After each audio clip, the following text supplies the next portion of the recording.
ठीक है, कंटिन्यू करते हैं। तो भगवान का जो उग्र रूप होता है वो शांत होने का नाम नहीं लेता, और इसलिए नरसिम्हा भगवान से पहले तो श्री नारद मुनि जी आते हैं और वो देखते हैं कि उनका क्रोध जो है वो शांत होने का नाम नहीं ले रहा। तो उसके बाद वो किस तरह सबको बोलते हैं, जितने भी देवी देवता वहाँ मौजूद होते हैं, शुरुआत वो लक्ष्मी जी से करते हैं, क्योंकि लक्ष्मी जी उनकी पत्नी है।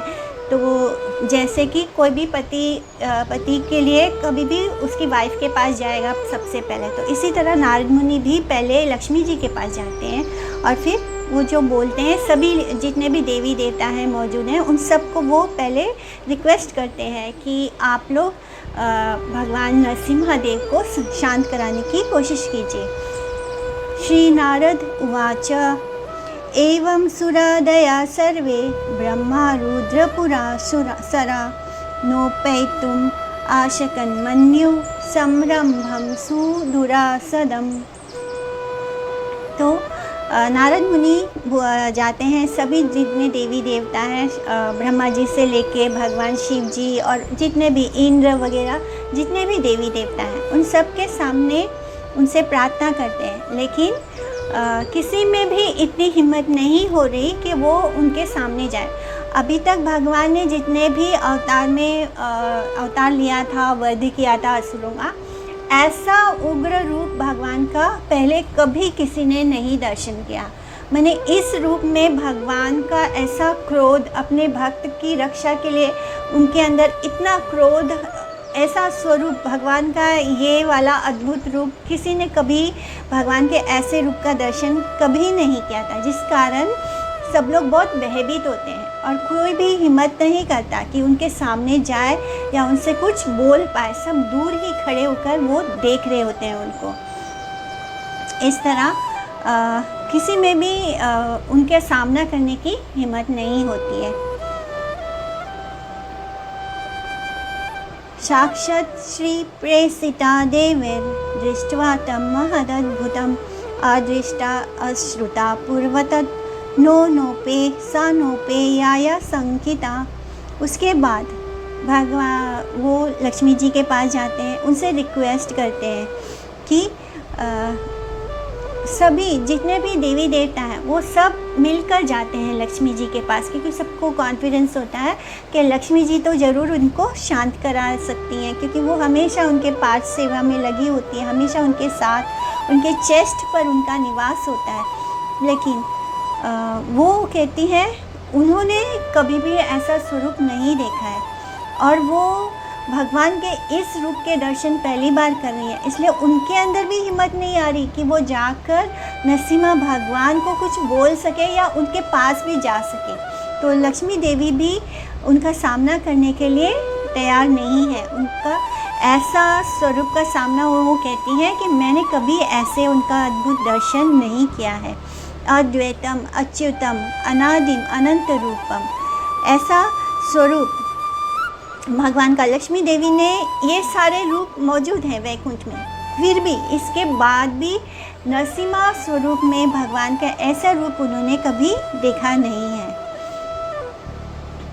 इसका मतलब, लेकिन जो सिर्फ देवी देवता नहीं, किसी ने भी भगवान नरसिम्हा का ऐसा रूप नहीं देखा था।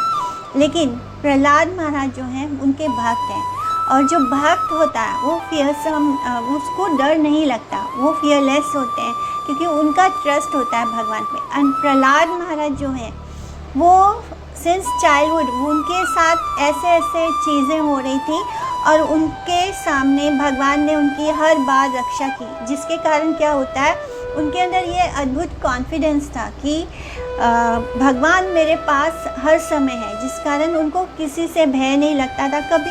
उनका नाम जप और उनका कॉन्फिडेंस, उनकी श्रद्धा, उनका फेथ कृष्ण पर, भगवान पर को उनको इतना स्ट्रांग बना दिया कि उनको किसी से भय लगता ही नहीं था। वो हमेशा शांत और निडर रहते थे। इस तरह जो प्योर डिवोटी होते हैं भगवान के, वो कभी भी किसी भी डेंजरस सिचुएशन में भी चाहे मटेरियल लाइफ में उनके कितने भी डेंजरस सिचुएशन क्यों ना आए, कितने भी भयानक परिस्थितियों का सामना क्यों ना करना पड़े, लेकिन उनका जो भरोसा होता है वो भगवान जी पर होता है, जिस कारण उनको किसी भी चीज़ से, किसी भी परिस्थिति में उनको भय नहीं लगता है।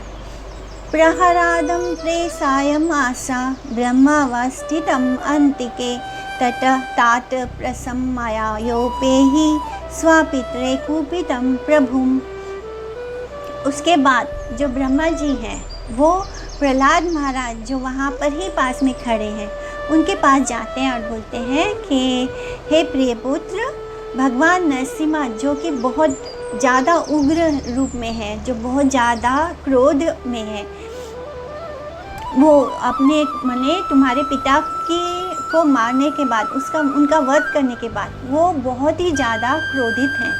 आप ही उनके पास जाओ और उनको शांत करने की कोशिश करो।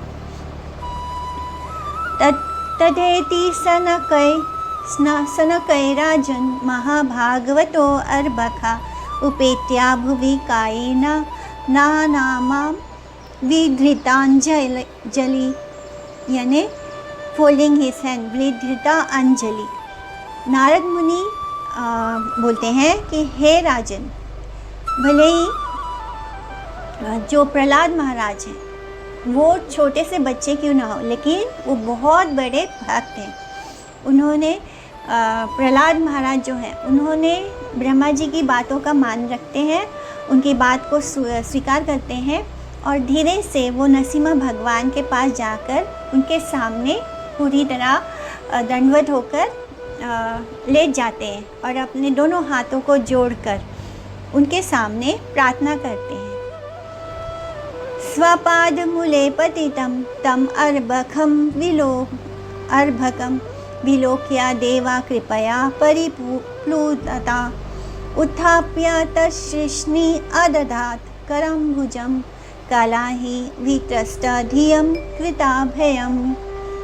यानी कि जब नरसिम्हा देव देखते हैं कि इतना छोटा सा बालक उनके सामने दंडवत कर रहा है, प्रणाम कर रहा है, उनके चरणों पे सीधा सर रख के वो वहाँ पे छोटे से बालक हैं और छोटा सा बच्चा है और वो उनके सामने पूरी तरह दंडवत होकर उनके चरणों पे अपना सर रखा है, तो वो उसको देखकर एकदम प्रेम में भावुक हो जाते हैं, बहुत अफेक्शन आ जाता है, ममता आ जाती है उनके प्रहलाद के प्रति।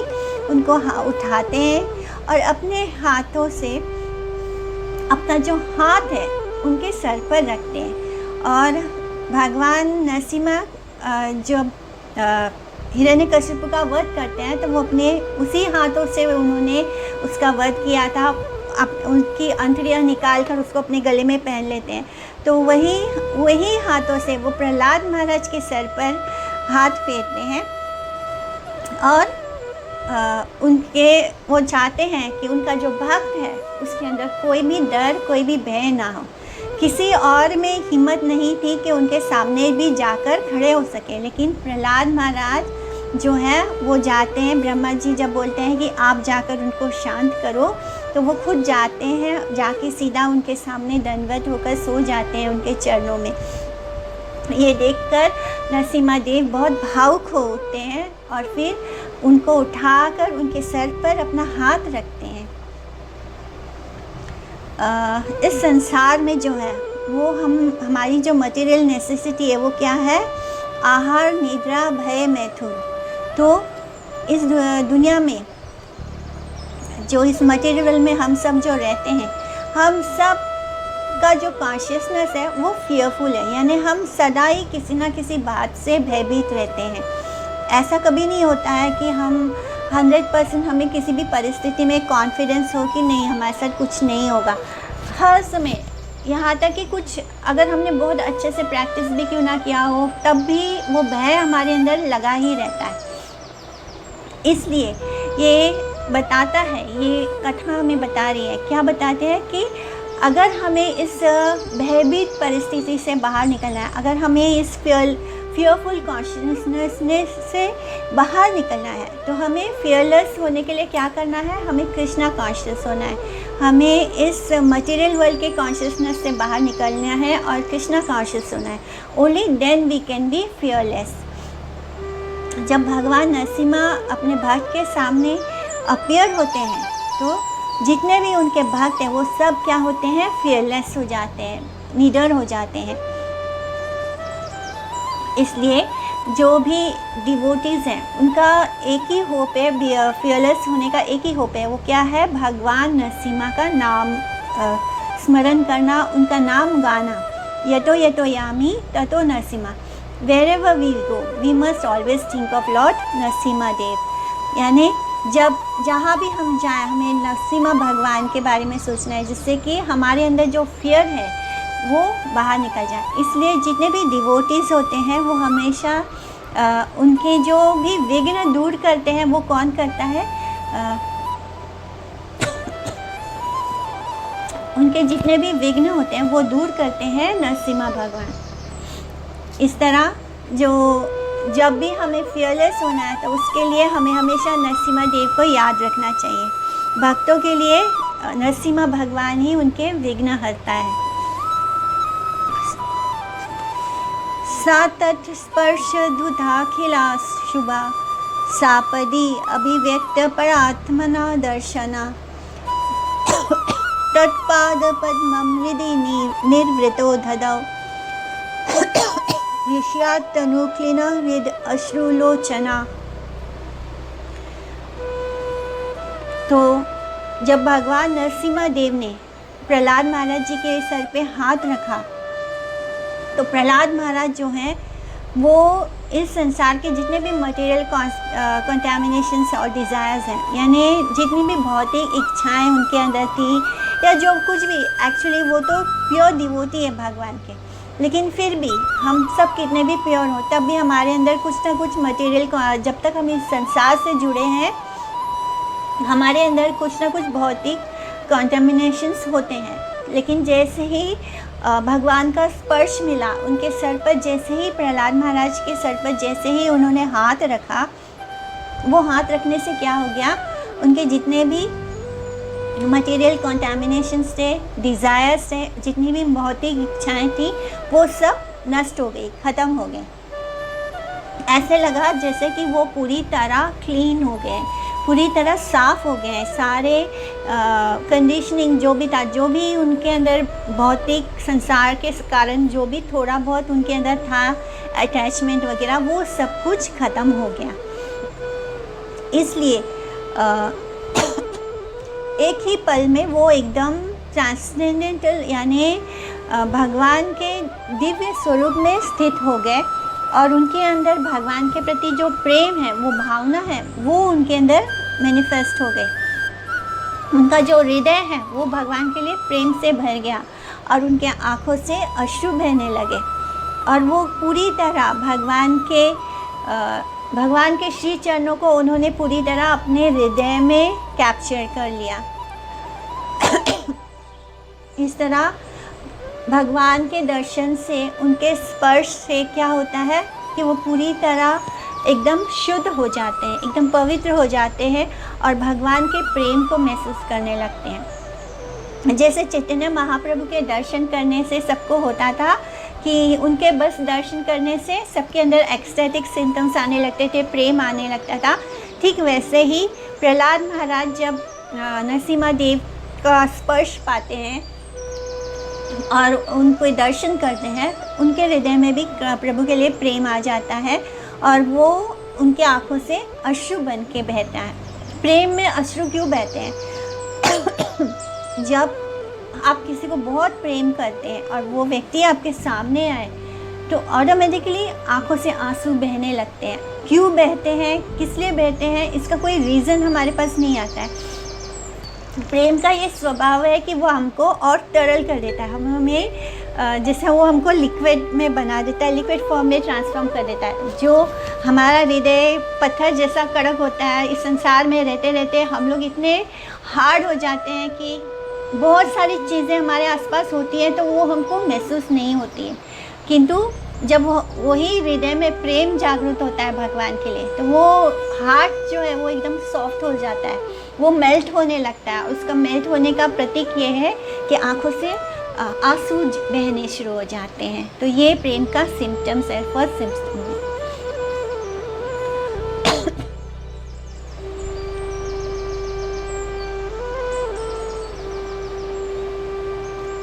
अष्टो सिद्धरिमेकाग्र मनसा सुषमाहिता प्रेम गदाय वाचा तन्यस्ता हृदयाक्षेण।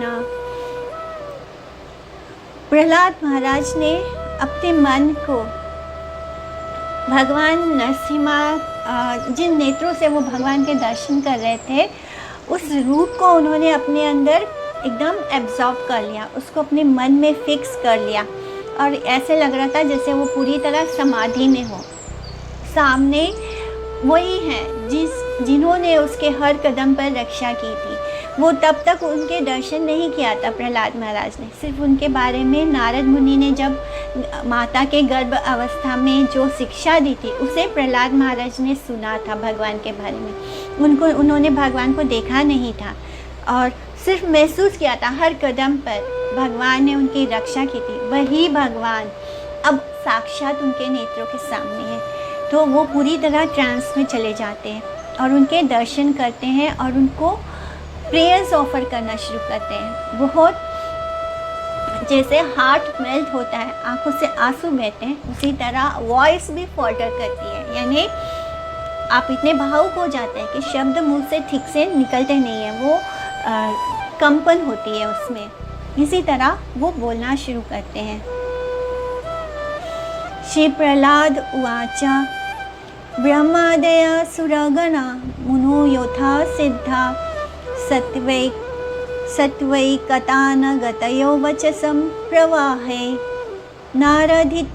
नारधितुं पुरुगुणैर् अधुनापि पिपरु किं तोष्टुम अर्हति सा मे हरिर्उग्र जाते। तो प्रहलाद महाराज प्रे करते हैं, वो अपनी प्रार्थना बोलते हैं कि मेरे लिए ये कैसे पॉसिबल है, क्योंकि मैं तो एक असुर परिवार में जन्म लिया हूँ। मैं कैसे आपके लिए मतलब आपको कैसे मैं प्रे करूँ। भगवान जब प्रहलाद के सर पर जो हाथ रखते हैं उससे क्या होता है, वो उनके जो भी कॉन्टेमिनेशन है वो क्लीन होते हैं। सेम टू सेम अब तक हमारे अंदर बहुत कॉन्टेमिनेशन है, हमारा हृदय अभी साफ़ नहीं हुआ है, इसलिए हम लोग भगवान के साथ कनेक्ट नहीं होते हैं। लेकिन जैसे ही ये हृदय क्लीन हो जाएगा, सारे मटेरियल कॉन्टेमिनेशन बाहर हो जाएंगे, अपने आप ही भगवान के साथ प्रेम जो है हमारे अंदर वो उससे पूरा हाथ जो है वो पूरा लाइट ही लाइट हो जाएगा, उस प्रेम से रोशन हो जाएगा। तो ठीक ऐसे ही सिचुएशन में प्रहलाद महाराज है। भले ही वो बालक हैं, उनको अभी कुछ नहीं समझ रहा, वो खुद को ऐसे ही समझ रहे हैं, क्योंकि जो भक्त होता है वो अपने आप को बहुत ही तृण के समान, तृण से भी ज़्यादा अपने आप को लो फील करता है। तो ठीक ऐसे ही प्रहलाद महाराज सोचते हैं कि मेरे लिए ये कैसे पॉसिबल है, मैंने तो असुर कुल में जन्म लिया है, मैं कैसे ऐसी प्रार्थना कर सकता हूँ भगवान के लिए जिससे भगवान संतुष्ट हो जाए। ये सारे जो देवी देवता हैं, जो ब्रह्मा जी हैं, नारद मुनि जी, ये सब भी आपको अभी तक सेटिस्फाई नहीं कर पाए, यानी उन सब में भी हिम्मत नहीं आई कि वो जाकर भगवान को शांत कर पाए। तो मैं कैसे, मतलब मेरा तो कुछ लायक ही नहीं हूँ, मैं तो इस लायक ही नहीं हूँ, और मैं कैसे ऐसे शब्द बोल सकता हूँ जो आपको सेटिस्फाई कर सके, या यहाँ पर जो मौजूद लोग हैं वो मुझसे ज़्यादा ज्ञानी हैं, मुझसे ज़्यादा क्वालिफाइड हैं, और वो सब किस में है, मोड ऑफ गुडनेस में है। लेकिन मैं तो असुर कुल में हूँ, तो मेरा तो वो लेवल ही नहीं है, मैं उतना क्वालिफाइड ही नहीं हूँ। इस तरह वो अपनी प्रार्थना शुरू करते हैं।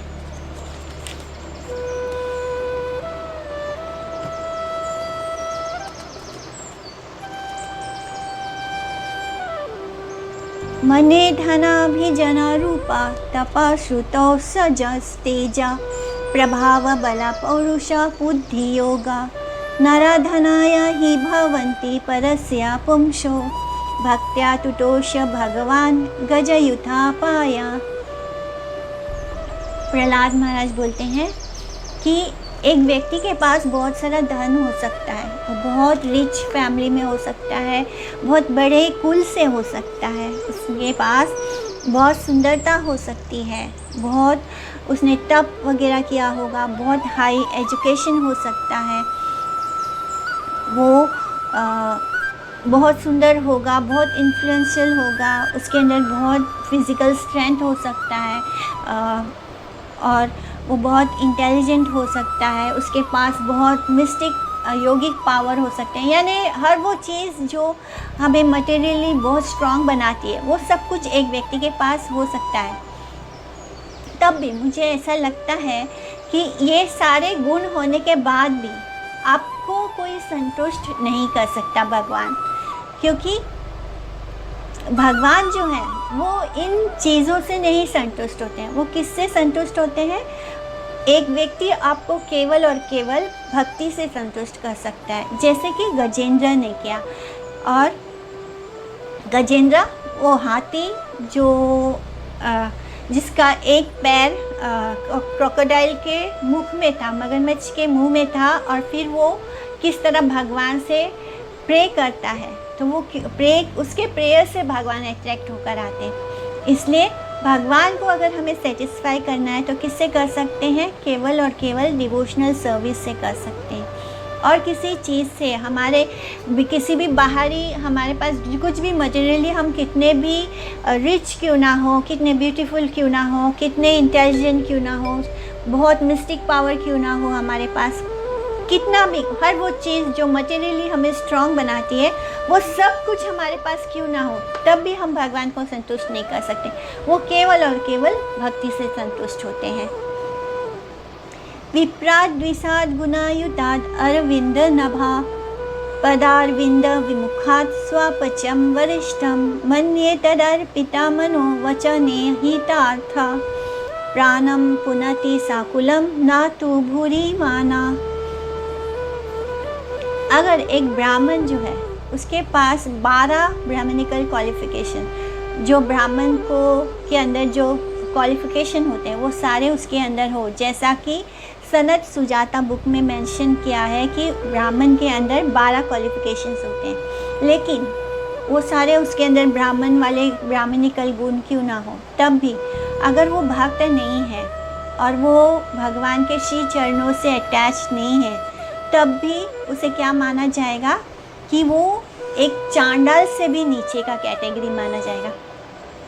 यानी अगर वो भक्त नहीं है तो चाहे वो ब्राह्मण कुल में जन्म ले, उसके पास चाहे सारे ब्राह्मणिकल क्वालिटीज़ क्यों ना हो जो कि शास्त्र में मेंशन है, 12 क्वालिटीज़ होते हैं जो कि शास्त्र में मेंशन है, तब भी अगर वो भगवान के श्री चरणों में उसके मन में अटैचमेंट नहीं है, तब क्या उसको कंसीडर करेंगे?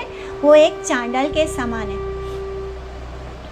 लेकिन अगर कोई चांडाल हो और वो भगवान का भक्त हो तो वो उसे हम भक्त मानेंगे। यानी अगर एक चांडाल वो उसने अपने मन से, अपने शब्दों से, अपनी एक्टिविटीज से, अपने धन से अपना पूरा जीवन भगवान को अर्पित कर दिया, तो ऐसा जो भक्त होगा, ऐसा जो चांडाल घर में जन्म लेने के बावजूद जो भगवान की भक्ति करता है, जिसने तन मन धन सब कुछ भगवान को दे दिया हो, ऐसा भक्त जो है वो उस ब्राह्मण से बेटर है जो कि ब्राह्मण होकर ब्राह्मणिकल क्वालिफिकेशंस होने के बावजूद जो भगवान की भक्ति नहीं करता, जिसके मन में भगवान के चरणों के प्रति कोई अटैचमेंट नहीं है। इसलिए वो चांडाल जो है वो बेटर है उस ब्राह्मण से। ऐसा जो चांडाल होता है वो अपने पूरे परिवार को प्यूरिफाई कर देता है, क्योंकि जो डिवोटी होता है भगवान का, एक भक्त भी अगर घर में हो तो क्या होता है, उसका पूरा फैमिली प्योर हो जाता है। लेकिन जो ब्राह्मण है, जो ऐसा दिखावटी ब्राह्मण है, वो अपने फॉल्स प्रेस्टीज में, यानी वो अपने दिखावे में अपने आप को भी प्योरीफाई नहीं कर सकता। अगर कोई भगवान का भक्त नहीं है तो उसके अंदर कोई गुड क्वालिफिकेशन नहीं, चाहे आप कितने भी प्रेस्टिजियस हो सोसाइटी में, चाहे आपके पास कितना भी धन संपदा क्यों ना हो, चाहे आप कितने भी गुड लुकिंग क्यों ना हो, चाहे आपके पास हाई एजुकेशन क्यों ना हो, लेकिन अगर आपके मन में कृष्ण के प्रति कोई अटैचमेंट नहीं है तो आप कभी भी अपने आप को ही प्योरीफाई नहीं कर सकते, यानी आप अपना ही भला नहीं कर सकते, अपने आप को ही शुद्ध नहीं कर सकते, तो आप अपने ख़ानदान को या अपने परिवार को क्या शुद्ध करेंगे।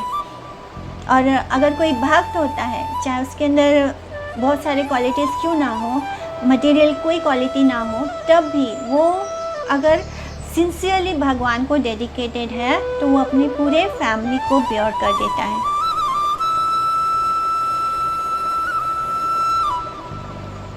नैवात्मना प्रभुरायं निजलाभपूर्णो मानं जनाद अविदुषा करुणो वृणीते यद्याजनो भगवते विदाधितामानं तत्सात्मने प्रतिमुखस्य यथा मुखा श्री।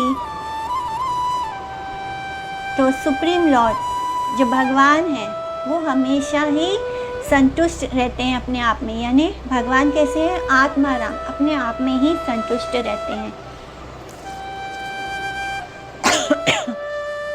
इसलिए उनको अगर हमें कुछ ऑफ़र करना है वो भी हम भगवान की कृपा से ही उनको ऑफ़र कर सकते, और जो भी चीज़ हम उन्हें ऑफ़र करते हैं वो एक्चुअली में किसके लिए होता है, भगवान के भक्त के लिए ही होता है, क्योंकि भगवान जो है उनको हमारे से कुछ भी चीज़ की ज़रूरत नहीं है, वो अपने आप में इतने सेटिस्फाइड हैं कि उनको किसी और चीज़ की ज़रूरत ही नहीं है। हम भगवान को क्या दे सकते हैं, भगवान का ही तो सब कुछ है, हम कैसे भगवान को दे सकते हैं। अगर हम भगवान को कुछ ऑफ़र भी करते हैं तो वो भगवान की कृपा से ही हम उनको देते हैं।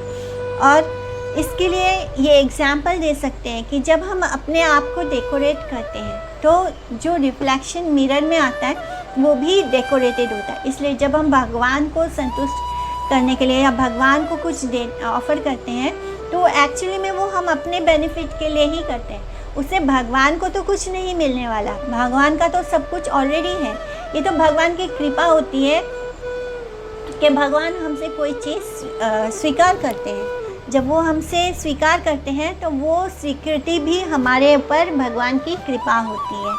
इस तरह जिस तरह के हम अपने आप को सजाते हैं और जब मिरर के सामने जाते हैं तो वो मिरर में भी सब कुछ सजा हुआ होता है, यानी भगवान को जो ऑफ़र करते हैं वो वापस हमें ही मिलता है।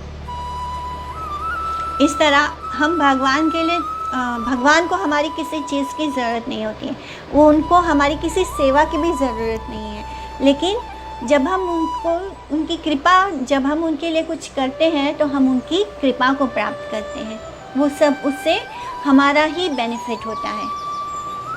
तस्माद् अहं विगता विक्लवा ईश्वरस्य सर्वात्मना महि गृह्णामि यथा मानिसं निकोजया गुणाविसर्गम् अनुप्रविष्टथा पूजे पूयेता येन हि पुमान् अनुवर्णितेन।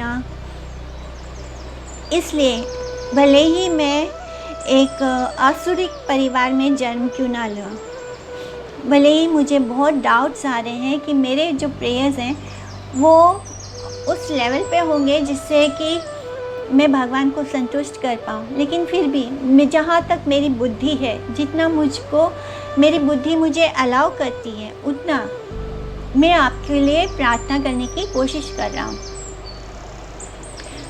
कोई भी व्यक्ति जो इग्नोरेंस से यानी जो हमारे इग्नोरेंस के कारण ही हम इस भौतिक संसार में आते हैं, हम जब भगवान से विमुख होते हैं तो वो हमारा इग्नोरेंस होता है। जब हम अपने आप को ये शरीर मानते हैं तो वो हमारा इग्नोरेंस होता है। तो हम इग्नोरेंस के कारण ही पोस्ट होते हैं और इस माया रूपी जगत में एंटर करते हैं। इसलिए अगर हम इस संसार में आ भी गए हैं इग्नोरेंस के कारण, तब भी हम अपने आप को प्यूरिफाई कर सकते हैं।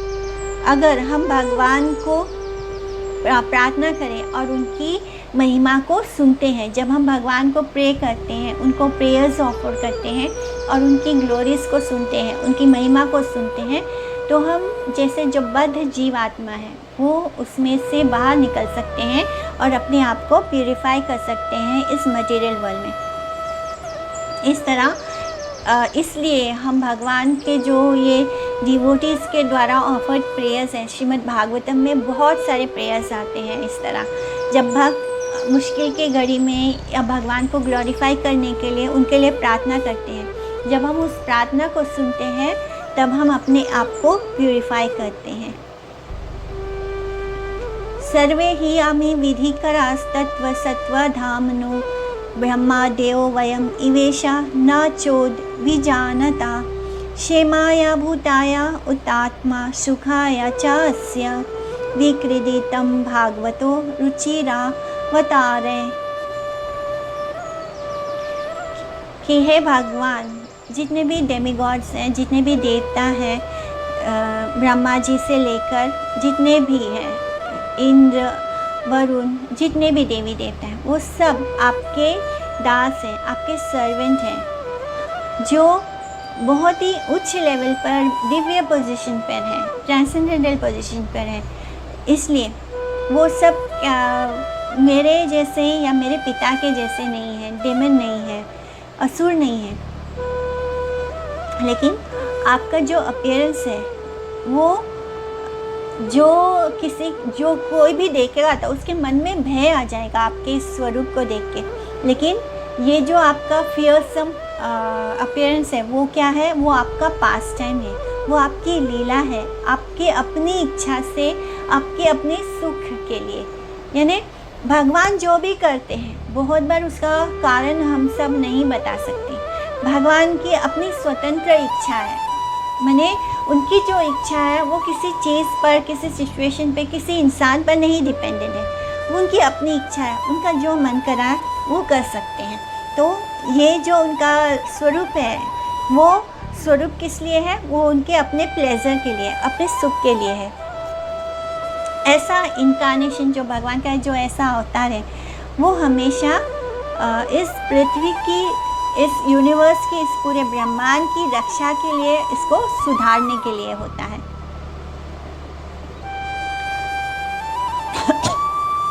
तो इस तरह वो बता रहे हैं कि वो खुद और उनका जो परिवार है, क्योंकि उन्होंने असुर कुल में जन्म लिया है, इसलिए वो बहुत ही अनफॉर्चुनेट है, बहुत ही भाग्यशाली नहीं है, क्योंकि उन सब लोगों ने असुर कुल में जन्म लिया है। लेकिन जो भगवान के भक्त होते हैं वो हमेशा फॉर्चुनेट होते हैं, वो हमेशा भाग्यशाली होते हैं, क्योंकि ये जो देवी देवता हैं ये सब कैसे हैं? ये सब बहुत भाग्यशाली है, क्योंकि इनको भगवान की सेवा करने का अवसर प्राप्त है। ये सारे देवी देवताओं को भगवान ने जो जो काम दे रखे हैं वो क्या होता है, उसके कारण वो भगवान के साथ डायरेक्टली कनेक्टेड होते हैं और उनकी सेवा में रहते हैं। इस तरह हम आज की प्रेयर्स को यहाँ इस श्लोक पर एंड करेंगे। इट इज़ SB 7.9.13 और कल इसके नेक्स्ट श्लोका को लेंगे। यहाँ पे आज हम एंड करते हैं क्लास को। वांछा कल्पतरुभ्यश्च कृपा सिंधुभ्येव च पतितानां पावनेभ्यो वैष्णवेभ्यो नमो नमः। आप सभी को दंडवत प्रणाम। हरे कृष्णा।